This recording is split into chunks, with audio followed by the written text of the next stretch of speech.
Radhe Radhe friends, কেমন আছো তোমরা সবাই? একটা নতুন ব্লগে তোমাদের স্বাগত জানাই। আজ অনেকদিন পর আসলাম ছাদে। তোমরা যারা আমার ভিডিও দেখো তারা তো জানো আমার হাজব্যান্ডের একটা ইউটিউবে চ্যানেল আছে এমপিটিউব গার্ডেনিং বলে। তাই ওর ছাদ থেকেই আজ কিছু সবজি আমি তুলবো। দেখো কত লাল শাক হয়েছে, তাই ভাবলাম কাল রান্না করব, কটা লাল শাক তুলেই নিই।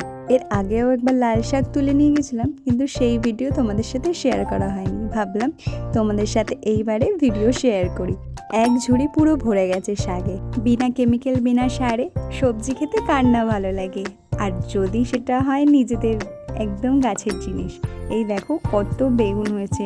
এই বেগুনে অনেক কাঠবিড়ালি খেয়ে ফেলে রেখে দিয়ে গেছে, অনেক পাখিও আসে খেয়ে চলে যায়। কিছু করার নেই, তো চলো যেগুলো বাকি আছে সেগুলোকে তুলে ফেলি। এই বেগুনগুলো বড় হলে প্রচুর দানা হয়ে যাচ্ছে, তাই ছোট থাকতেই তুলে নিয়েছি। খাওয়ার মতনও হয়ে গেছে, আর ছোট ছোট বেগুনগুলো বেশ দেখতেও ভালো লাগে। আর এদিকে একটা ডাঁটা শাক মতো হয়েছিল, ওকে বললাম তুমি এটা কেটে দাও। ও বলল তুমি এটা নিয়ে আমাকে দানাগুলো দিও।